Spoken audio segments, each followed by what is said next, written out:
Hi, friends. All right. So we ended. Sorry about that. We ended chapter 30 with her plan to walk up to the British and ask for freedom and a job. Did not work. Elihu is back. She's back at Lockton's, and then actually she's kind of being rented almost, it seems, is the agreement to Lady Seymour, because Lady Seymour needs all the help because she has 10, 12 Hessian soldiers staying with her, which is more than the Locktons have. And there are no more helpers, slaves, or servants at either places. So it's just Isabel. And she wakes up and the city is, all of New York is ablaze with hellfire. And we're not sure exactly what that means. We have some good ideas. So let's see what's going on. We're going to read chapters 31 and 32.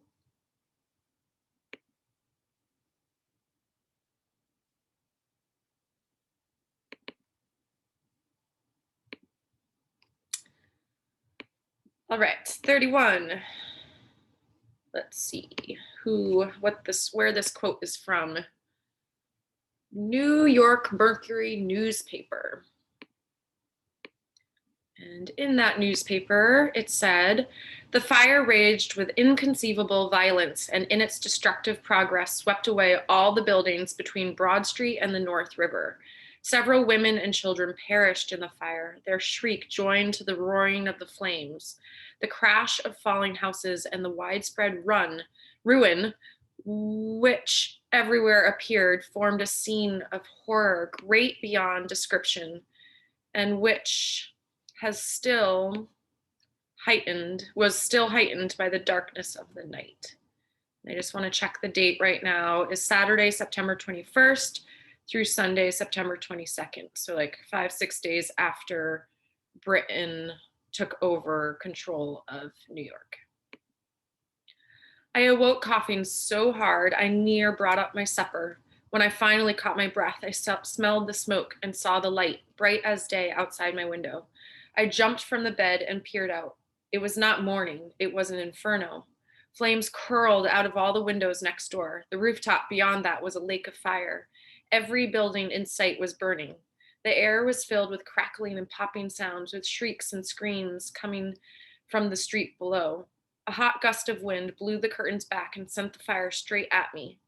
Fiery shingles floated from the roof and caught in the branches of the tree outside my window, setting the bark ablaze. A burning leaf drifted to the sill.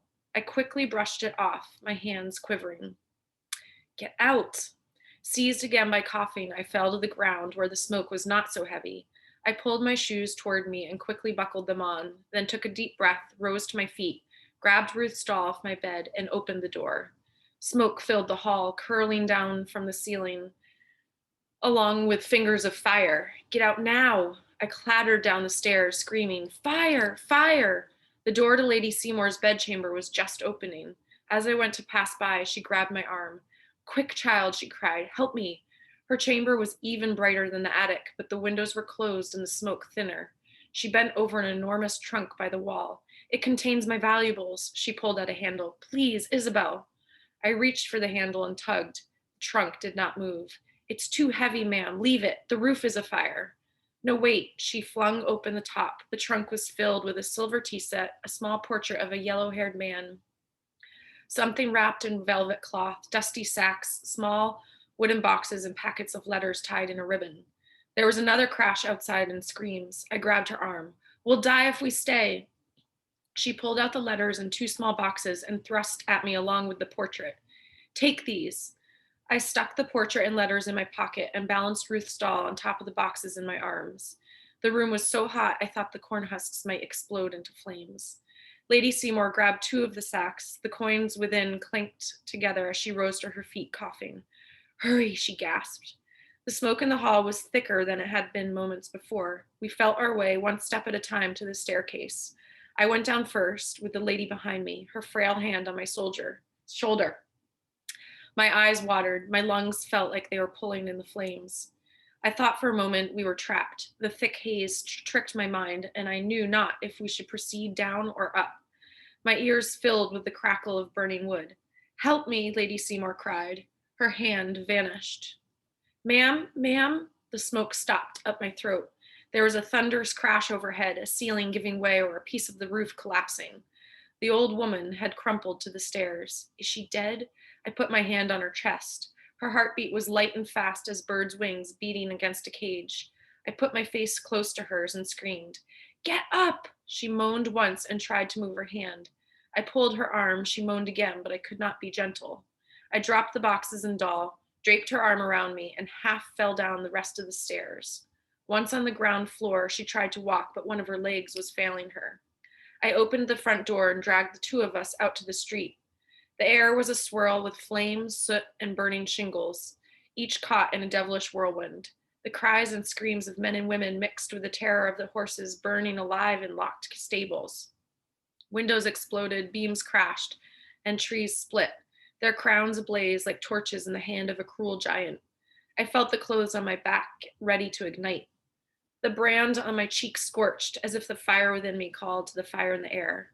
Move or die, whispered the flames. I dragged Lady Seymour north, then east, away from the course of the wind, which blew like a bellows and fanned the flames. British soldiers looted a burning house, running out with arms full of silver and forks and spoons sticking out of their pockets.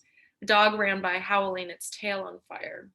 We passed a family, all in their nightclothes, throwing buckets of water against the wall of their house as the fire chewed through the wood. A group of men had harnessed themselves to a fire wagon that held a large tank of water, but one of the wheels broke and it proved too heavy to drag. One more block, and we could go no farther. Lady Seymour and me collapsed in a heap on the edge of a graveyard. Time burned up while we lay there, caught in the sparks that flew overhead, swallowed by the noise of a city ablaze. When I finally came to my senses, I sat up, coughed at length, and breathed in slow. It hurt, but it would not be the death of me. Lady Seymour still lay beside me, shaking her head from side to side in the dirt and muttering. I bent my ear close to hear. The bells, where are the bells? She asked. Had the fire ruined her mind? Why worry about bells? You're safe, ma'am, I said, patting her hand. She frowned. Why don't the bells ring alarm?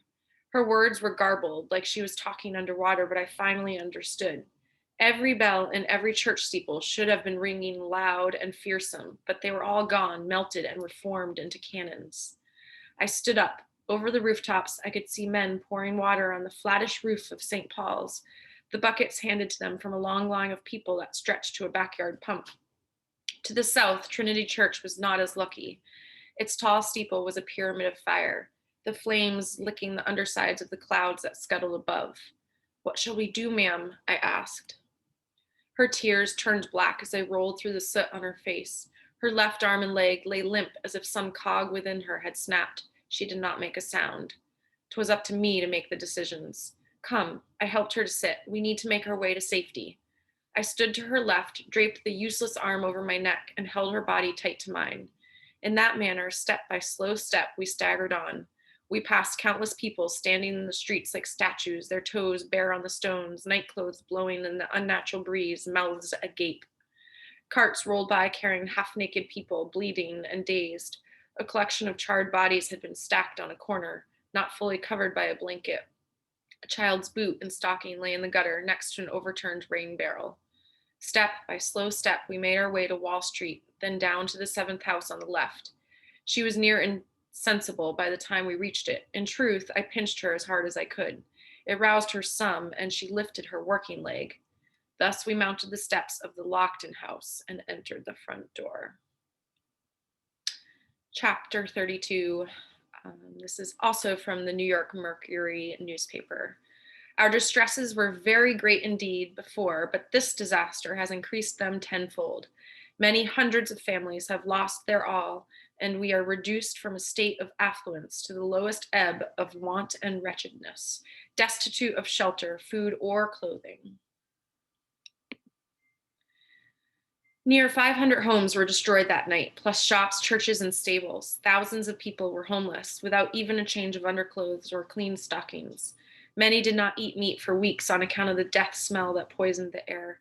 The job of finding bodies was so gruesome it caused grown men to scream out loud. They buried the dead quickly.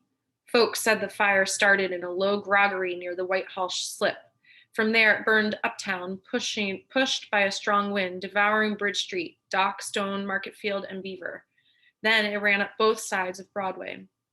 Almost every building from Broadway to the edge of the North River was in ruins, all the way up to the open field below King's College. They called it the burned over district. God's judgment on the British, whispered the patriots. Rebel sabotage, shouted the loyalists. Most figured the Americans wanted New York burned to the ground to leave the British without shelter. While the fire still raged, groups of soldiers searched for arsonists. One man, found with rosin and brimstone tipped slivers of wood in his pocket, was tossed into a burning cobbler shop. Another was quickly executed with a bayonet through the chest. Half a dozen people were hung while the fire still raged, one from the signpost of a tavern, another was hung from his heels and had his throat slashed. The day after the fire, they captured a schoolteacher, name of Nathan Hale, up island near the Dove Tavern. He admitted he was a spy, but said he did not set the fire. There was no trial, nor proof of his guilt. They put a rope around his neck and hung him high. Folks talked about a pretty speech he gave before they kicked the stool away from his feet. He said he was sorry that he could die only one time for his country. The lobsterbacks laughed at that. I coughed up mouthfuls of soot for days. My eyes felt crusted with embers. No matter how much I rubbed them or rinsed them with clean water, they remained swole up, red, and hard to see out of. I was lucky. I was not killed nor burnt. I had not even twisted an ankle running from the flames. All I lost in the confusion was Ruth's doll. All I had lost was everything. My bees swarmed back into my brain pan. They hummed so loud, so I need not ponder on the baby doll. The burned over district looked like the inside of me. It was hard to tell where one stopped and the other started. I feared my wits had been melted by the flames, twisted and charred. Dr. Destouge came to examine Lady Seymour. The left side of her body had gone to sleep and would not wake. The doctor said it was an apoplexy brought on by the fire. He bled her twice and prescribed Meridant's drops to cleanse her blood. Master Lockton insisted his aunt should recover in the bedchamber he shared with his wife. Madame was not pleased with the arrangement, but said nothing for a change. She visited the ruins of the Seymour house daily, waiting for them to cool enough so that she could poke around the ash with a hoe in search of coin or melted silver. Lady Seymour called me to her bedside when she regained her senses. She tried to thank me, but the affliction pulled at her mouth and made it hard to figure her words. I gave her the portrait of the yellow-haired man and the letters I had stuffed in my pocket as we fled. She studied them close with her good eye, then she sobbed, and both her eyes overran with tears. Madame bade me leave the room. By the third day after the fire, the Lockton house was packed tighter than a barrel of salt cod and smelled worse. We had been invaded again. Many of the rebel houses that were occupied by the British Army had burned to the ground. Soldiers found themselves as homeless as regular folk, so their commanders ordered that anyone with an undamaged home share it with the men. We wound up with 11 fellows from Kent sleeping 3 to a bedchamber and using the second floor drawing room as their common area for dining and conversating. The master and madame moved their bedchamber to the downstairs front parlor and gave the library over to Colonel Hawkins, a high-ranking officer whose favor Lockton sought. The cellar was turned into a barracks for 5 soldiers who had their wives with them. This was the Lord's blessing on me because the women were used to cooking and cleaning for their men's regiment. The new boss lady in the kitchen was named Sarah, a black-haired gal with a baby in her belly. She was not a friendly sort, none of them were, but she did not call me names nor seemed inclined to hand out beatings. I did miss Becky Berry more than I thought possible. It was odd sleeping in the cellar with strangers. They sure did snore, the women as bad as the men. Their bodies gave off noxious odors, too, gases so strong they made my eyes water. The night of the first frost, I woke up to a soldier pulling off my blanket. I lay in the dark, fists clenched and teeth sharp, thinking he meant to do me harm. He did not. He was simply cold and in need of another layer of cloth. Next morning, Sarah agreed I could move my pallet up to the kitchen hearth. It was lonely sleeping without that fool doll. And that's the end of that. All right. Reread jot away and be ready to talk on Monday. So refresh your memories on Sunday so that um, these chapters are fresh in our minds. Thanks for listening.